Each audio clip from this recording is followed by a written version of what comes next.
Hi everybody, so we are going to do a Q&A video. So this one is from Staci, I think that's how you pronounce it. So hi if you're watching. So also in all my Q&A videos, I have to let you know that I write everybody's questions down, okay? I don't do this for a living. I do it in my spare time, very passionate about it, been doing it for 12 years. I get to everybody's questions, okay? It may not happen right away, but I do eventually get to it, okay? So, Scaby, sorry if this has been a while, but I'm getting to your question now. So this is gonna be all on your question here. It deserves its own video. It's very important, a very good question. All valid questions here. Okay, so she said, I have a question. I have been vegan for 6 years now, and whole foods plant-based for 3 of those years.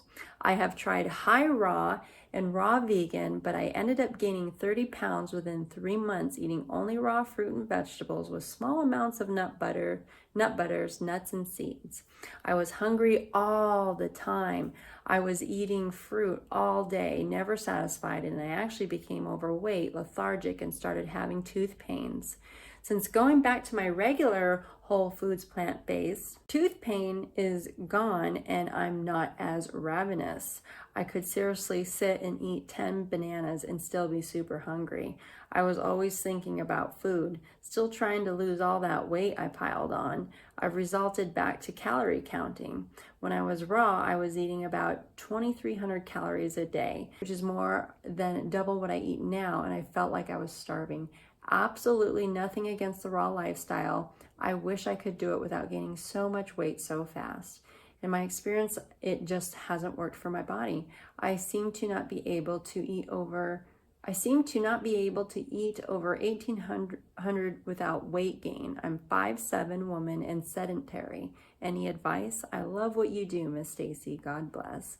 So thank you so much, Scaby. Hopefully I pronounced that your name, YouTube name correctly, but thank you for that. You know, everybody, I understand. I hear everybody's hearts. I hear the frustration in their words.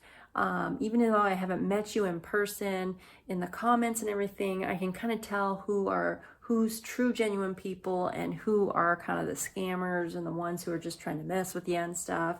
But you know, I hear the achiness in your work, in the words, you guys, when you ask these questions and stuff, and it makes me think, man, it's like, it's too bad we're at this point in life, in this world, but you know, there's people out there that can help, and I'm happy I can help with whatever I can.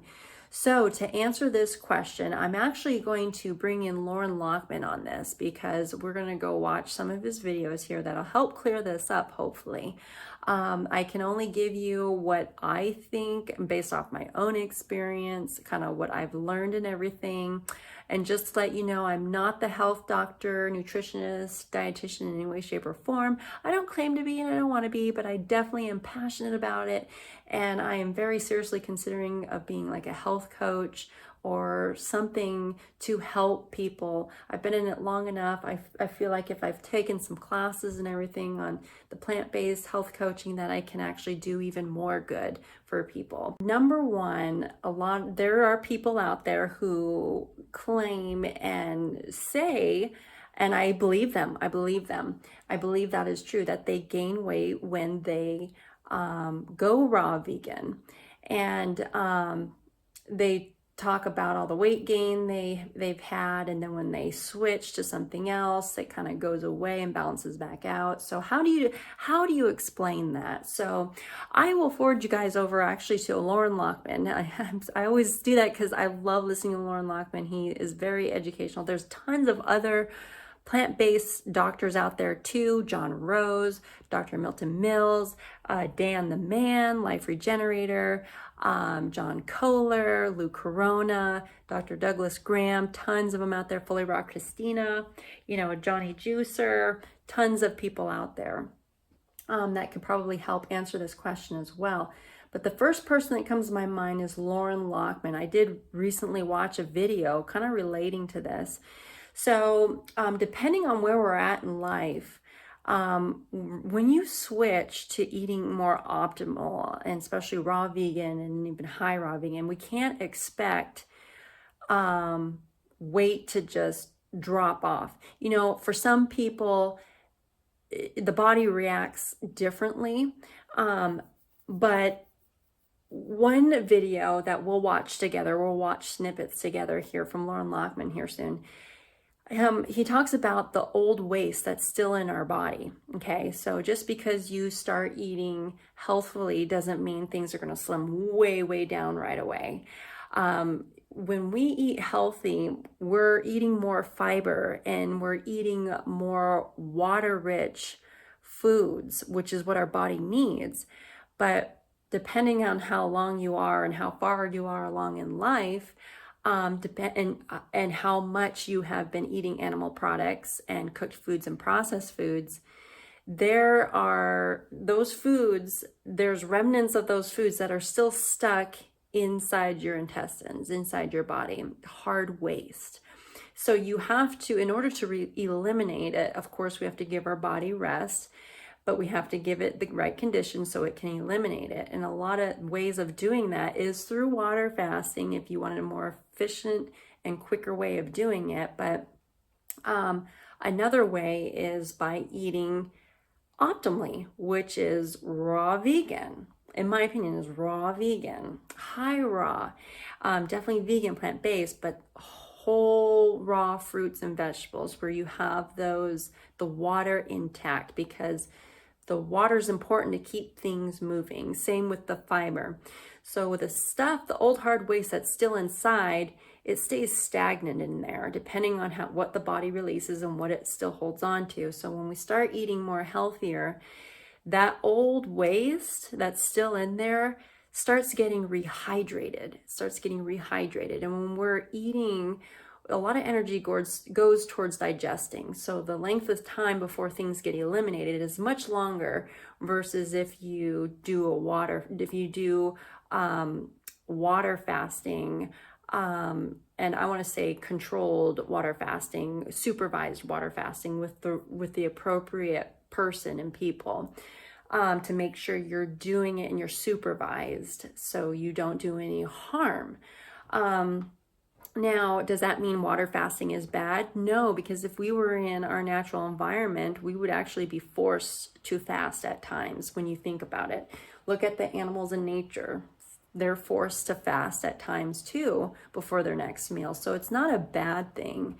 But in today's day and age, humans have made it making it into a bad thing.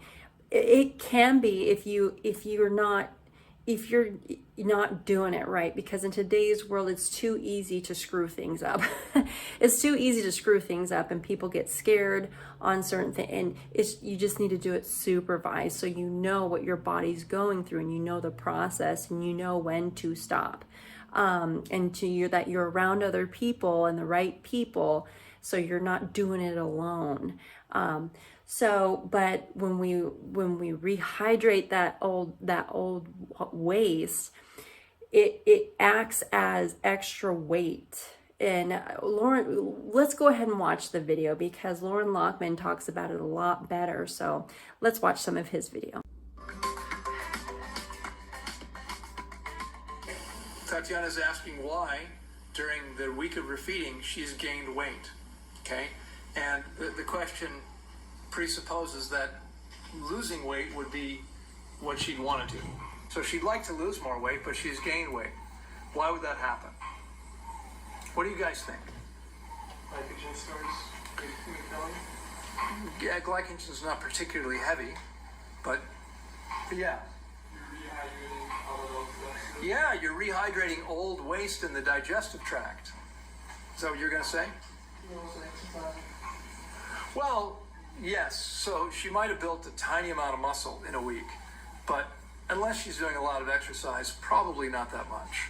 Theoretically, what happens when someone breaks their fast and they are still above their optimal body composition, above their fat composition, they continue to lose weight. But if you're rehydrating old waste, you may be holding more water than the weight you're losing. So we have people here, we've had people here this session, if anyone willing to raise their hand, if it's been you, where from 1 week to the next, while fasting, they gained weight while fasting. What do you think? Is that possible? No, you can't gain weight. Your body's using its own tissue for fuel. You have to be, there's less of you today than there was a week ago, right? You gotta weigh less. There is one thing that could happen. It is possible as you rehydrate your body, you're holding some extra weight, and we can see that sometimes in the measurements, but that's not usually enough to offset the actual weight loss. But what happens that offsets the weight loss is you're rehydrating all this old stuff in your intestines, okay? And I mean, again, please trust me, you are rehydrating old stuff in your intestines. You've already seen several people raise their hand and say, yeah, I'm moving this stuff, okay? It happens to everyone. If you're sitting here, if you're refeeding and haven't already eliminated something that was difficult and painful and foul smelling and usually very dark, first of all, if you've done a very short fast, it could well be it's not going to happen right now because it wasn't long enough to really get this stuff hydrated and broken down. But if you fasted 21 days and haven't moved that stuff, the likelihood is that it just isn't ready to move yet. It's going to take a little time, right? The older we are, the longer we've been creating this stuff, the more dehydrated someone is, the harder it's going to be to move. The more hard and dry that stuff is going to be. Okay, so it's still going to happen. I promise you. If it hasn't happened yet, it's going to. And once you finish eliminating all the old stuff, your weight will come down. And I don't remember, well, I guess we haven't looked at your weight yet, but when we look at your weight together, you had it taken this morning? Yeah. So when we look at those numbers together, I'll probably say to you, look, you have more body fat now than you had last week. Okay. Your body, if you have more body fat than your body wants already, it's not going to store more. But it's going to think that the water you're holding in your intestines is fat. And that's why that goes up. That's why that happens. Okay. So a lot of people that still need to lose weight, your weight may go up initially when you start refeeding if you're not eliminating that old stuff yet. If you're still holding that old stuff, your weight could go up. Once you get that stuff out, your weight's going to plummet. Okay? You've probably lost more this week than you would imagine. You just can't see it yet. Okay? By the way, you want to tell us what's been going on for you in the last 24 hours? Because we might have a contender here. So if you didn't hear everything, because I think it might have been hard for everyone to hear what you were saying. Refeeding for 9 days now. First 5 days, no bowel movements, no elimination. Then he began eliminating a little bit, but it's become more and more. And over the last 3 or 4 days, his stomach, his belly has been increasingly bloated, right? Maybe 3, maybe 4 months pregnant, that kind of look. But in the last 24 hours, roughly 20 bowel movements, okay? And, you know, I hope you understand, if you have 4 meals of watermelon, papaya, mango, and salad, you ain't gonna have 20 bowel movements, okay? At the most, there should be 4 bowel movements. So what's happening, what's moving is a whole bunch of old material. And that's why he was bloated. Because that stuff begins absorbing water and you're taking on mass and volume. It's uncomfortable. Okay, that's what happens. If it hasn't happened for you yet, and again, you know, it might not have happened for you guys that did short fasts. This may sound bizarre, but you want this to happen. You want to make sure you find a way to give yourself the time you need to allow this to happen, because you cannot feel and function as well as is possible until you get rid of the stuff. As long as it's in there, it's negatively affecting you. It's affecting how you assimilate nutrients. It's affecting your ability to ever become hydrated. It's affecting how heavy you feel. I mean, imagine, you know, people, the average person, right? If this Danish study, which says the average person's got 5 to 10 kilos, that's 11 to 22 pounds for the gringos. Okay, 11 to 22 pounds. in the intestines. And the average guy says, well, you know, a lot of people say, I think I should weigh 150 pounds, whatever the number is, 150 pounds. And I'll say, well, yeah, but don't forget, if you do this properly and long enough, you're going to leave without 10 pounds of old crap in there or more, right? I mean, the number doesn't mean anything, right? People are surprised sometimes when I tell them I'm 147, 150 pounds, somewhere in that range. Yeah, but I don't have all that old stuff in my body that most people do. At my age, the average person's got probably close to 20 pounds. So the average guy who might be 165, what do they really weigh, right? I mean, how much of that's actually muscle mass and how much of it is old hamburgers and French fries? Because that's what's getting stuck, by the way, okay? The apples and oranges, the salads aren't getting stuck in your system.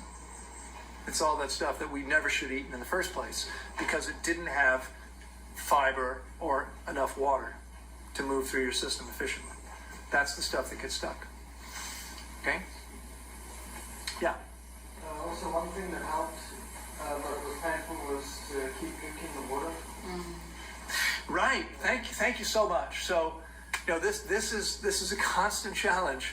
I'm working with people that are like, no, I can't. I don't want to drink more water because it makes me feel bad. And we had conversations every day. Drink it anyway, right? You got to keep drinking it. Why? Because you have to rehydrate that old material, or it's not going to leave your body. And so Tony just said it was drinking the water, even though it hurt. That's what helped me get rid of it. It's absolutely true. Okay? You need to keep the water coming in because, you know, if you stop because you feel a bit uncomfortable, that means you're not hydrating that stuff. You have to allow. Unfortunately, getting this stuff out of your body isn't always going to be the most pleasant experience. But once it's out of your body, it's like it's a whole new world. Okay? You feel like you're 20? Yeah. It's amazing what happens. Did you hear he said he feels like he's 20? He's actually 20 and a half, and he feels like he's 20. That's incredible. So the question was, how much water was Tony drinking to accomplish this? Here's the thing. It's different for each person. You know, that 8 to 9, I mean, we've got people who are refeeding now who might be drinking that much, but still aren't getting the results they need. And it could be because they're twice as old. And they've got a lot more hard, dry stuff in there that's much more intransigent. It needs more water to get it moving. So it's going to be different for each person. You know, the spread is a pretty good indicator. If your spread's way too low, you're probably not getting enough water. But you typically don't want to eat around your meals, right? Like right before and right after. I like eating during my meals. Right, and then you drink water. You don't want to drink water around your meals, no. So the guideline is going to be when it's time to start refeeding, no drinking 15 minutes before meals or 45 minutes after with solid food, 30 minutes after coconut water. Okay, if you drink right before or right after eating or while eating, you're diluting your digestion. Your body, you chew up the papaya and your body says, okay, I can make the perfect environment to digest this as optimally as possible. And then you drink a bunch of water, and now you've diluted all the digestive juices. You're gonna, you know, again, animals don't take a bite of something and then have a sip of something. Now we all grew up doing that. Now, how many of you grew up in the U.S.? Peanut butter and jelly, anyone? Can you choke this down without drinking something? It's not going down. Okay, Pop-Tarts, not going down. S'mores. A lot of things aren't going down unless we drink something. But does anybody here need to wash down their watermelon? What do you think? How about the papaya? Pineapple, mango? Of course not. We don't need any water for these things. Okay, we're much better off not drinking when we eat. So this tooth pain, the tooth aches and everything, and the lethargy that she's talking about, you know, I think those are signs, from what I've learned over the years, those are signs of cleansing and detox. You know, when we start healing, you know, healing doesn't always feel good. Detox and cleansing doesn't always feel good. and again, Loren Lockman, if you watch a lot of his other videos, people who go on these water fasts, people who start eating optimally, they report of certain pains they go through, that it's so bad that like they think something's wrong, but it's not. The body is cleaning house. It's getting the bad stuff out. So all the bad foods that we've been eating has been accumulating toxic material in our body, and when we give the body the right conditions to let it exit out the body, it does not feel very good. There can be symptoms that feel like something's going wrong, but it's actually good. Now, I don't want to say that's for sure. You have to do your own education on that, okay? Do your own education on that. My education has shown me throughout the 12 years that that's essentially kind of what the body undergoes. Healing and cleansing is not always pretty. There are things that are dormant in our body, and like our headaches, okay? A lot of people don't like headaches or migraines or anything. But when you start cleaning house, a lot of people kind of report headaches out of nowhere, but they've been eating really good for a long time, but they report headaches or of these other pains, and then all of a sudden eventually it just goes away and then they never have them again. So those can be signs of the body cleaning house too. So that's what I have learned, okay? I've experienced certain things myself as well, and I've never experienced them before.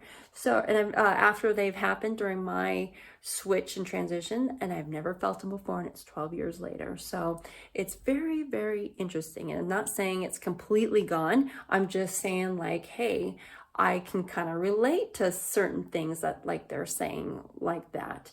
So, but the tooth pain, okay, and it's, so when you're talking about how you switched back to your whole foods plant-based diet instead of raw veganism or however that was, you reported that tooth pain was gone, lethargy's kind of gone. You said back to your regular whole foods plant-based diet.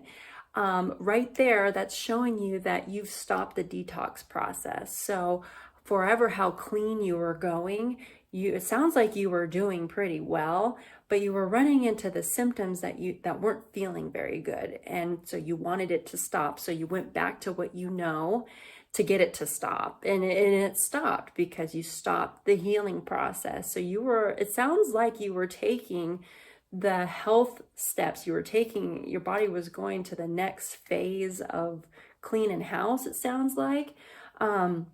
This 30-pound weight gain, it's different for everybody, but Loren Lockman, of course, in the video, he was talking about how that's actually good. We need that to happen in order for the waste to exit out and the body to balance back out. And it won't get balanced and optimal until you get past that phase. So that's how I see that part. And then you were talking about eating 10 bananas and still being super hungry. So I think this is also a mental health thing too, because a lot of people, they come to raw veganism and optimal ways of eating to lose weight, because most of this world, a lot of the population is overweight and they're so focused on trying to get the weight off. They want that better looking body. They just want to feel better and stuff. And a lot of it has to do with the extra weight that they have. So totally understandable, totally understandable. For me personally, I never had a weight problem really. So I can't really relate to people who have had pounds and pounds and pounds on them. But I have had my own experiences in other ways in health. By going plant-based and vegan and raw vegan, high raw vegan, okay? But for a lot of people, it's this weight issue. So I can't really speak for sure on this, but I understand what you're talking about, eating all this fruit and still feeling super hungry. That, I think, is a sign of that you're not really eating what your body is wanting or needing. So you're eating like this 10 bananas like you're talking about and still being super hungry. Your body's calling for a different type of nutrient, but you keep putting this one type of fruit in it, but it's like, yeah, you still haven't satisfied me. I'm looking for this instead. Because I remember when I went raw vegan, there were times where it was low fat raw vegan, and there were days where I had completely fruitarian type day, but at the end of the day I was like, I'm still not satisfied, but I had so much fruit and I was so full. And I was like, I feel so good, but I feel like something's missing. And then the moment I started eating or started incorporating some more fats, it went away. So it could be an issue of, eating too much of one type of plant food and not satisfying it with other variety. That's why I've said in a lot of my other videos that variety is very important. So you did talk about like small amounts of nut butters and nuts and seeds. So how small is that? This is another thing.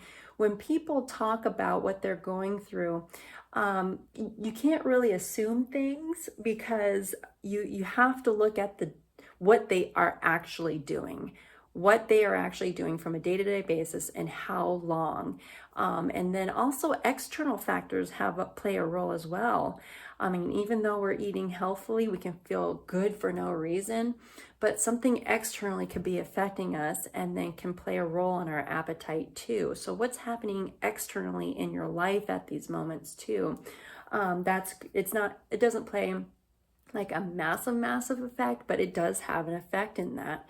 So it kind of shows you how we have to consider everything in our life, where we're at, who we interact with, what is said to us, what we're hearing, what we're seeing, what we're smelling, where we're going, what we're doing. It plays a part in our health too. But of course, food is a big chunk of it.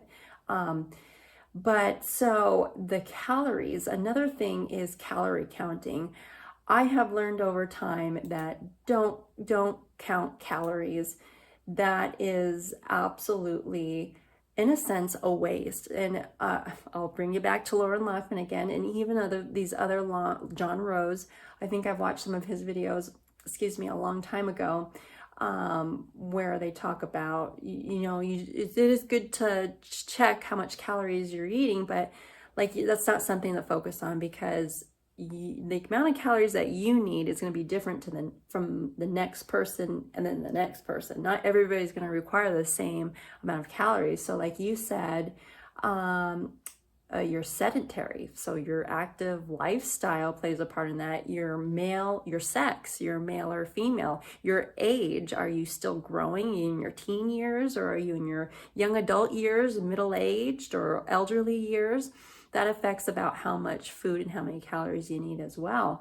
But I think we focus too much on trying to get a certain number achieved and a certain bar filled for vitamins and minerals and stuff, when you really don't need to do that. In the beginning, it is good to do that, but just to see, but people can get caught up in that. And you don't want to get caught up in that because that can drive you crazy. If you were in your natural environment, you wouldn't have a program to type in all your food and check how many calories you got. And then thinking at the end of the day, oh my gosh, I didn't get all my calciums for the day. Or, oh my goodness, I didn't get all my potassium for the day. Oh my goodness, I didn't get all my protein, or I didn't get all my fats for the day because the program says you need this many. No, we don't go by the program. We go by what our bodies are telling us, right? So we can learn from the animals in nature, right? Do they worry about that stuff? No. We look at our health in a long-term aspect. So I have learned from like Dr. Douglas Graham, remember a long time ago, that and Loren Lockman, that you look at your health on a yearly basis. Okay, there's going to be times throughout the year where you're going to have higher fat. You're going to just desire higher fat for a while. That's okay, because then you'll go through a period where you just don't want any fat. You'll probably go for months just wanting low fat. And then all of a sudden you want maybe this one type of fruit or this type of vegetable. You go with the flow with what your body's telling you. But that is hard to do in today's world, obviously, because a lot of people can't really listen to their body because the signals are not right, or we just misinterpret those signals because we don't understand. And we are in a concrete jungle where Satan is rampant, and it is a lot of temptation is always at us, and there's a lot of deceiving and twisting and going on, even in the health food realm, that can throw us down a wrong path that still can interfere with optimal health and our goals that we want to achieve. Now, you do say that you say absolutely nothing against the raw lifestyle. I wish I could do it without gaining so much weight so fast. In my experience, it just hasn't worked for my body.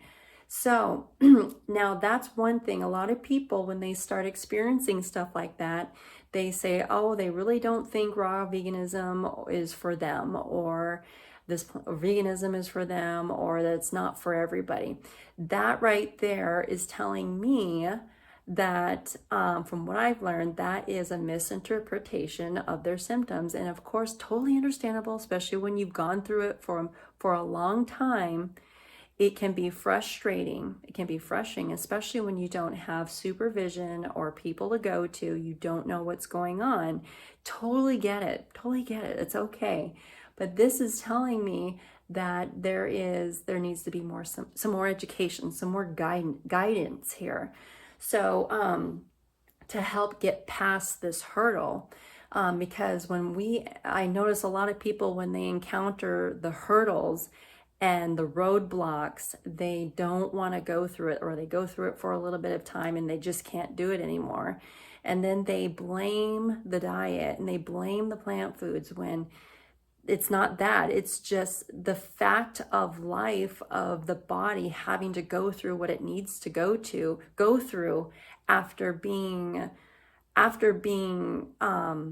I wouldn't say treated, but after being fed the wrong foods for so many years or for so much time. You have to go through that period of healing, and not gonna happen overnight. It's gonna take time, and it's up to you if you want to work with yourself. And that's one thing I think, is taking it little at a time. If you can't do it and go gun-ho with it, take it little at a time and educate yourself along the way, and follow those people and ask for guidance. Do all that you can so you can get more guidance on it. And so a lot of people, this is a lifelong journey. You're never really going to fully get them. Well, you will, but there's going to come a time where you reach it, but then there'll be a maintenance period. And because this life isn't perfect, we all know that. We're in a sinful life. The air isn't clean. The water isn't clean. We're going to have situations where we're going to have stuff that's not optimal for us, or the water's not going to be pure enough for us, or you're smelling exhaust or whatever. And your body's going to have to try to clean house again from that. So a maintenance period. So, but for this, the weight gain, totally understand your frustration, and I hear your heart too. Being sedentary can play a part as well. I think at least incorporating walking will help. It's better than being sedentary. Because exercise is important. It's not the whole thing like this world likes to emphasize that it is. Exercise is important. It is, I want to say, number 2 up there. I think your food is number 1. Number 2 is your exercise. But you don't have to do crazy amounts. But being sedentary, we don't really want to be sedentary. So if you can incorporate at least walking, that I think is the best form of exercise for our human bodies, I think, because it's very light and easy for the body. And it actually does get your lymphatic system going. And that's another thing, learning about your lymphatic system is very important too. So I think that could actually help too. So just incorporate a little bit of walking, a little bit each day, and just like I said before, incorporate a little bit each day. So you can go a certain length and then distance, and then the next day just go, oh, I'm just going to go to the next stop sign and do that. And then the next day, like, oh, I think I'm just going to go to the end of this road this time, past that stop sign, and just increase it little by little. And then before you know it, you're doing a lot better, So it kind of sounds like you were kind of doing low fat, but your body needed needed the fats. I don't know. I'll need more information on when you say you go back to your regular whole foods plant-based diet, but it sounds like you didn't have enough fats in your diet when you were raw, or enough variety, and then just didn't have enough time to get over the next hurdle. So essentially that's kind of what it sounds like. I don't know what phase of life that you're in, how old you are. Again, that plays a part. But being super hungry, that's another thing. We're so used to density. We're so used to low water content substances that it's hard to get used to water rich plant foods. And that's where we need time to adjust to that. So maybe getting back into it, maybe you should just ease your way into it. Like do your normal raw meals, but then incorporate like an extra fruit in there for that day and slowly build your way up. But definitely look into a lot of other different recipes if you can. I'm not sure if that's what you've done, but looking at homemade energy bars and different dressing sauces and dips.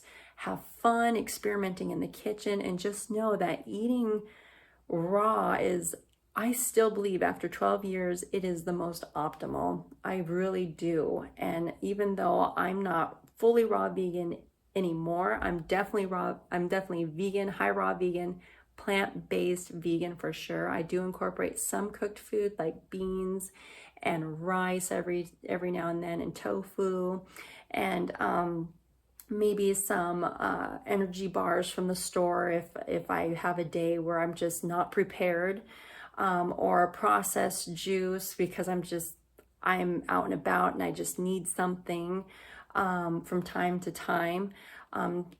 So I get it, and I understand that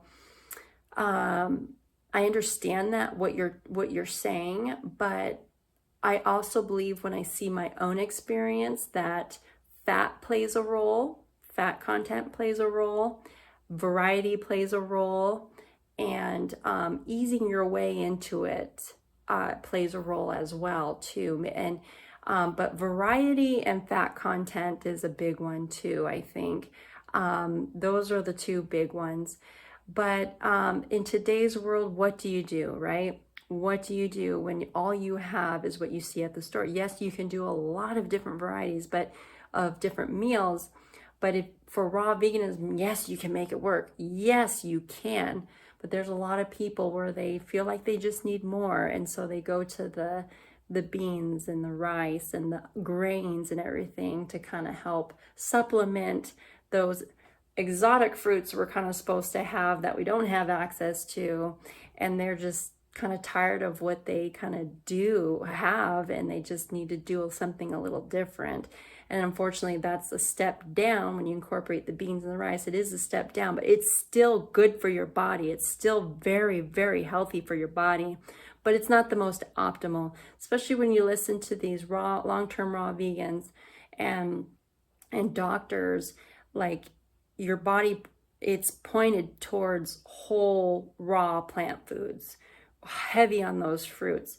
So it's not a bad thing, and it's not unachievable. It is. It's very hard for everybody in today's day and age to accomplish that, because we're coming from a concrete jungle again. We're coming from a concrete jungle, and we're coming from a way of eating that we've been taught that has dehydrated us so much, that has really messed with our body so much that it's going to take some time to get on to the way we're actually really meant to eat. And it's hard for a lot of people because their mind just isn't there, or the life is just too busy, and you can't really go gun-ho with it right away. You have to ease into it, and you're trying to figure out what your body's going through, but and you just get frustrated with that sometimes, and then but you push through it, and that's part of the mental health aspect too. But that's all part of your health and healing. Again, it's not peachy keen all the time. There are good times, where the healing is really, really good. But there are times where it can be pretty bad because it's just, you have to go through it. And once you go through it, and I guess even grieve it sometimes, in a sense, you get past it, and then it no longer is in your life anymore. So you are healing from it. And so unfortunately, we have to go through the process. There's no easy way out. I wish there was an easy way out. And of course, I know I help give whatever best way I can for an easier way out. But when it comes to healing, there really is no easy way out. You have to go through the motions. You have to go through it.